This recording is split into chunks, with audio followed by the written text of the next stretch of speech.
नमस्कार बच्चों, मैं डॉक्टर रेखा आप सभी का अपने YouTube चैनल में स्वागत करती हूँ। आज हम अपने अध्याय 4 यानी मानव विकास के प्रश्न उत्तरों के बारे में डिस्कस करेंगे।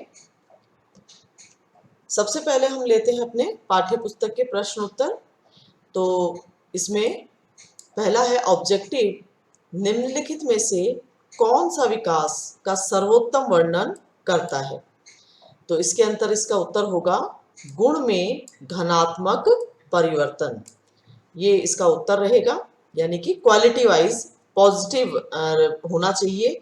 तब अगर इसमें कोई परिवर्तन होता है तो हम इसको कहते हैं कि विकास हुआ है। फिर है मानव विकास की अवधारणा निम्नलिखित में से किस विद्वान की देन है। तो ये ध्यान में रखिए, डॉक्टर महबूब उल हक इसका उत्तर है।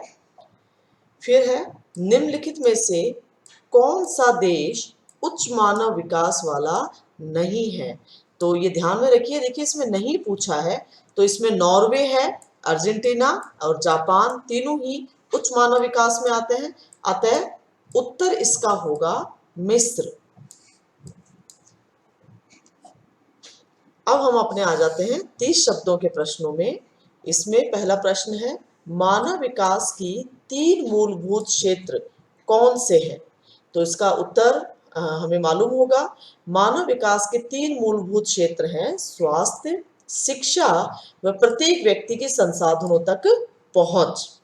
इन क्षेत्रों में लोगों की क्षमताओं का निर्माण करना महत्वपूर्ण है ताकि वे अपने विकल्पों में वृद्धि कर सकें और सार्थक जीवन जी सकें।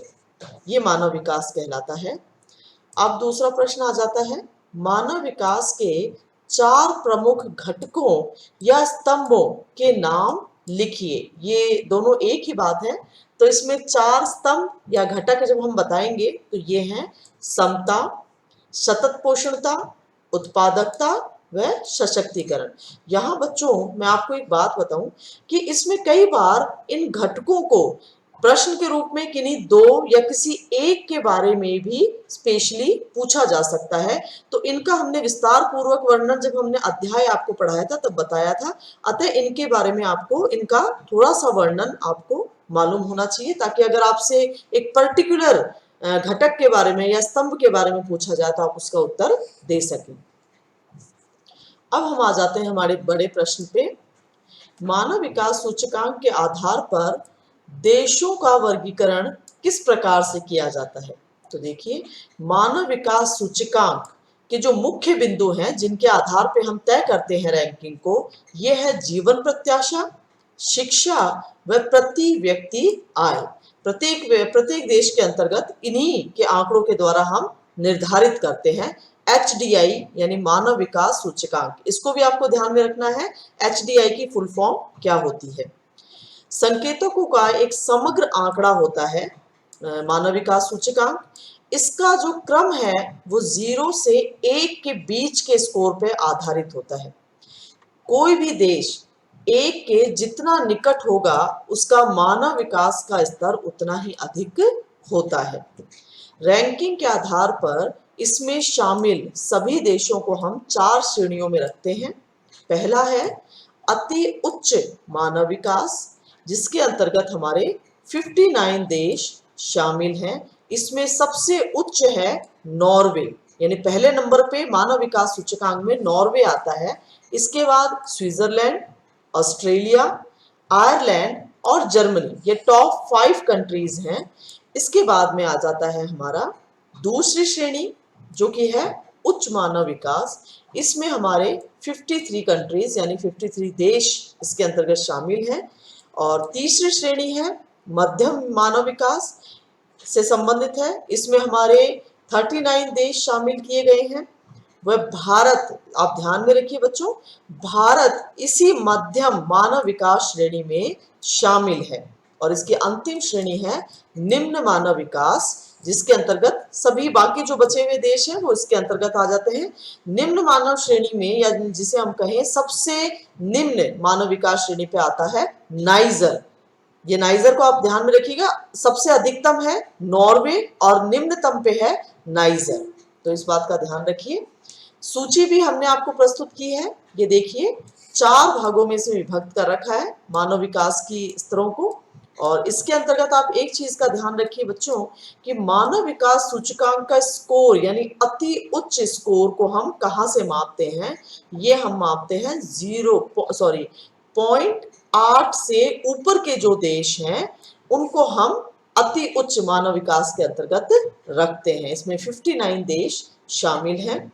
और निम्न को भी ध्यान में रख लीजिए ताकि हमें ध्यान में रहे, निम्न है 0.549 से नीचे के जो देश हैं और इसमें 38 देश हमारे शामिल हैं। अब हम आ जाते हैं हमारे बड़े प्रश्न में यानी 150 शब्दों के प्रश्न में। तो इसमें है मानव विकास से आपका क्या तात्पर्य है? तो देखिए मानव विकास से तात्पर्य मानव के जीवन में सुधार, विकल्पों में वृद्धि व गुणात्मक परिवर्तन को ही मानव विकास कहा गया है। गुणात्मक परिवर्तन यानी क्वांटिटेटिव जो परिवर्तन है, क्वालिटेटिव जो चेंजेस जो हैं मानव के मनुष्य के जो जीवन में जो आते हैं तब हम कहते हैं कि मानव विकास हुआ है। अतः ये देखिए विकास का अर्थ गुणात्मक परिवर्तन से है। विकास तब तक नहीं हो सकता जब तक वर्तमान स्थिति में सुधार ना हो।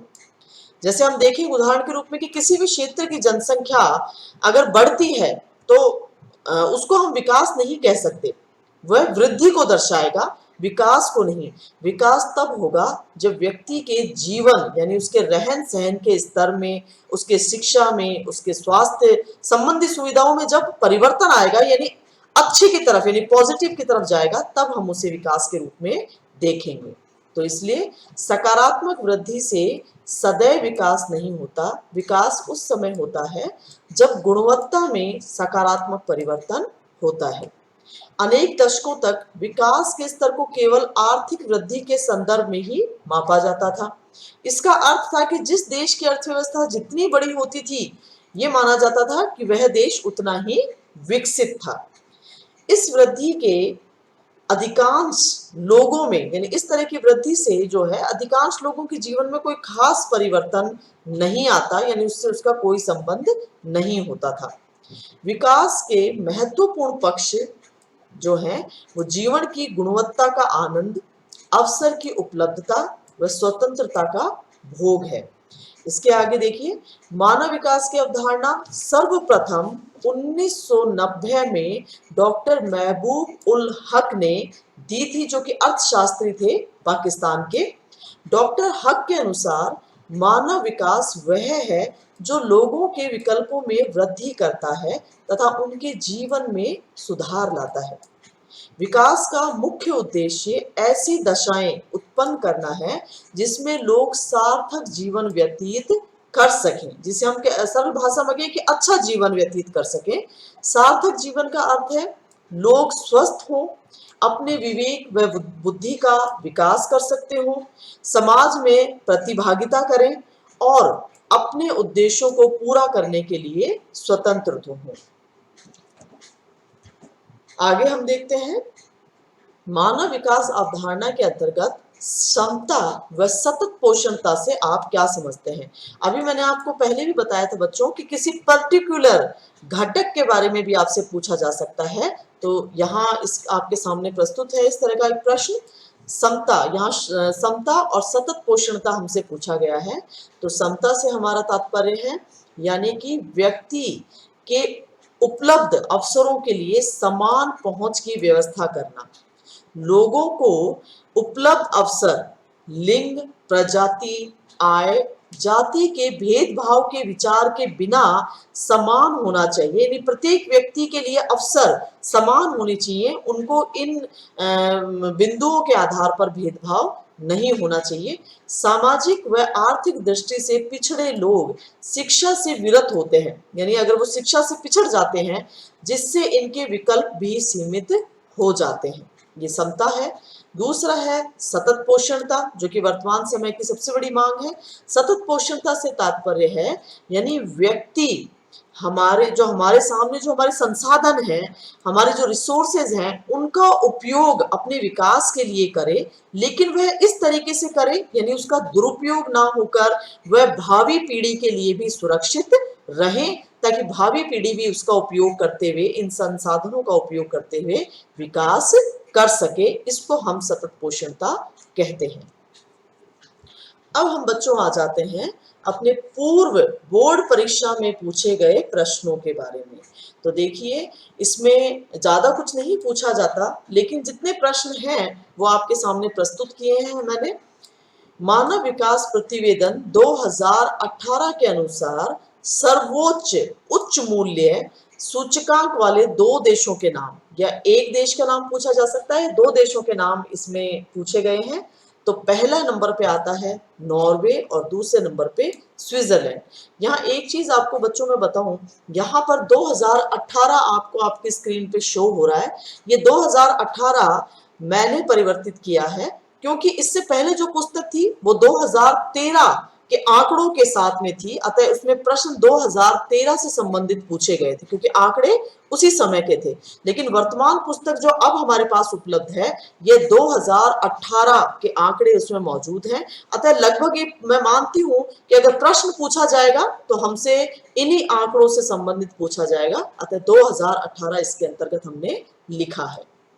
फिर है निम्न स्तर वाले देशों में मानव विकास को बढ़ाने के 4 सुझाव दीजिए, यानी जो निम्न स्तर पर जो है, तो इसमें सुधार के क्या जो अवसर हैं वो है शिक्षा में सुधार, स्वास्थ्य सेवाओं में सुधार होना चाहिए, आर्थिक वृद्धि व राजनीतिक व सामाजिक अस्थिरता को दूर करना। ये 4 सुझाव हम दे सकते हैं इसमें। फिर है हमारा स्वस्थ जीवन के 2 सूचक कौन से हैं? तो स्वस्थ जीवन के 2 सूचक हैं जन्म के समय जीवन प्रत्याशा। जीवन प्रत्याशा से तात्पर्य है बच्चों, यानी जब जन्म के समय से व्यक्ति की आयु का अनुमान, इसे हम कहते हैं जीवन प्रत्याशा। यानी एक अनुमान के हिसाब से, यानी जिसका जन्म हुआ है आज, ये लगभग कितनी उम्र अपनी जिएगा, इसको हम कहते हैं जीवन प्रत्याशा। और इसके आगे है आरोग्य होना स्वस्थ जीवन के सूचक है। तो ये 2 पॉइंट हैं इसके। अब आ जाते हैं हम मानव विकास सूचकांक में भारत के राज्य के अगर हम देखें, उच्चतम कोटि अगर हम तय करें, तो उसमें कौन सा पहले नंबर पे आता है? इसमें आता है केरल, क्योंकि शिक्षा काफी अच्छी तरीके, वहां पे शिक्षा का विस्तार काफी अच्छी तरीके से है, काफी बड़ी जनसंख्या वहां शिक्षित है, अतः इसमें पहले नंबर पे शिक्षा आएगी। जहां शिक्षा है वहां विकास अपने आप बहुत अच्छे से गति पकड़ता है। फिर है सतत पोषणता के विकास हेतु 2 उपाय सुझाइए। तो सतत पोषणता के लिए विकास के लिए 2 पॉइंट, समस्त पर्यावरणीय, वित्तीय एवं मानव संसाधनों का उपयोग भविष्य को ध्यान में रखकर करना चाहिए। दूसरा, संसाधनों का दुरुपयोग नहीं होना चाहिए। ये 2 बिंदु हैं इसके उत्तर। अब आगे देखिए, प्रश्न वही है, सतत एवं पोषणीय विकास हेतु कोई 4 सुझाव दीजिए। तो सतत पोषणता यानी हमें संसाधनों को हमारी भावी पीढ़ी के लिए सुरक्षित करना है, अतः इसके उत्तर के रूप में पहला पॉइंट देखिए, जनसंख्या को स्थिर बनाए रखना, यानी जनसंख्या बहुत तीव्र गति से ना बढ़े। प्राकृतिक संसाधनों की सुरक्षा। फिर है शिक्षा प्रणाली में सुधार एवं विकास, और चौथा है प्रदूषण नियंत्रण। ये 4 सतत पोषणता के महत्वपूर्ण बिंदु हम इन्हें मान सकते हैं। फिर अगला प्रश्न है, मानव विकास रिपोर्ट 2018 के अनुसार विश्व में भारत कौन सा स्थान रखता है? तो देखिए, इसका उत्तर है 130वीं रैंक पर भारत आता है इसके अंतर्गत। ये 2018 के अनुसार हमने इसका उत्तर आपको बताया है बच्चों। मानव विकास रिपोर्ट 2018 के अनुसार कुल कितने देशों के लिए मानव विकास सूचकांक की गणना की गई थी? तो ये इसका उत्तर है 189 कंट्रीज के लिए इसकी गणना की गई थी। फिर है पोषणीय विकास किसे कहते हैं? देखिए, सतत पोषणता से संबंधित प्रश्न बार बार रिपीटिशन में है। पोषणीय विकास किसे कहते हैं? सतत पोषणीय विकास का अर्थ है एक ऐसा विकास जिसमें भविष्य में आने वाली पीढ़ियों की आवश्यकता की पूर्ति को प्रभावित किए बिना वर्तमान पीढ़ी द्वारा अपनी आवश्यकता की पूर्ति की जा सके। यह है सतत पोषणता। फिर है मानव विकास के संदर्भ में सशक्तिकरण की संकल्पना की परख कीजिए। सशक्तिकरण यानी कि आर्थिक व सामाजिक रूप से पिछड़े हुए लोगों को हर तरह से समर्थ बनाना, जिससे वह अपने विकल्पों को चुनने के लिए स्वतंत्र हो। वह सुशासन व लोकोन्मुखी नीतियों का निर्माण हो सके। ये सशक्तिकरण के बिंदु हैं। फिर है मानव विकास के मध्यम स्तर वाले देशों की किन्हीं 3 विशेषताओं का विश्लेषण कीजिए। मध्यम स्तर वाले देशों की बात कर रहे हैं हम। तो इसमें देखिए, इस वर्ग के अधिकांश देशों का विकास द्वितीय विश्व युद्ध के बाद हुआ। ये देश अधिक लोकोन्मुखी नीतियां अपना के व सामाजिक भेदभाव दूर करके तेजी से मानव विकास स्कोर को सुधार रहे हैं। इन देशों में सामाजिक विविधता अधिक पाई जाती है तथा इन देशों में अपने अभिनव इतिहास में राजनीतिक अस्थिरता व सामाजिक विद्रोह का सामना भी किया है। अब हम अपने अगले प्रश्न में आते हैं। यह है वृद्धि एवं विकास। हमने पाठ के समय भी यानी अध्याय के समय भी इसके बारे में बताया था। तो इसमें अंतर पूछा गया है। तो देखिए, वृद्धि मात्रात्मक व मूल्य निरपेक्ष है। मैंने उस समय भी इसका आपको अर्थ बताया था। मूल्य निरपेक्ष यानी कि हम रिलेटिविटी को करते हैं। किसी भी क्षेत्र में अगर हम माने कि जनसंख्या यानी 1 लाख है, अच्छा वो 1 लाख से अगर 2 लाख हो जाती है तो हम उसे रिलेटिव यानी उसके बढ़ते हुए आंकड़ों को दिखाते हैं। इसको हम कहते हैं मूल्य निरपेक्ष। वहीं पर विकास का अर्थ है गुणात्मक परिवर्तन, जो मूल्य सापेक्ष होता है। तो इस बात का ध्यान रखिएगा। दूसरा बिंदु है वृद्धि का चिन्ह धनात्मक या ऋणात्मक दोनों ही हो सकता है। इसका अर्थ मैं आपको बताती हूँ कि जैसे कि परिवर्तन धनात्मक यानी वृद्धि को दर्शाते हुए भी हो सकता है और ऋणात्मक यानी ह्रास को इंगित करते हुए भी हो सकता है। वहीं पर विकास तब तक नहीं हो सकता जब तक वर्तमान स्थितियों में सुधार ना हो। इसका अगला बिंदु है सकारात्मक वृद्धि से सदैव विकास नहीं होता। विकास उस समय होता है जब गुणवत्ता में सकारात्मक परिवर्तन हो। तो इसमें आप देखिए, उदाहरण भी हमने आपको दे रखा है। किसी निश्चित समय अवधि में यदि किसी नगर की जनसंख्या 1 लाख से 2 लाख हो जाती है तो हम कहते हैं कि नगर में वृद्धि हुई यानी जनसंख्या में बढ़ोतरी हुई। ये वृद्धि को दर्शा रहा है।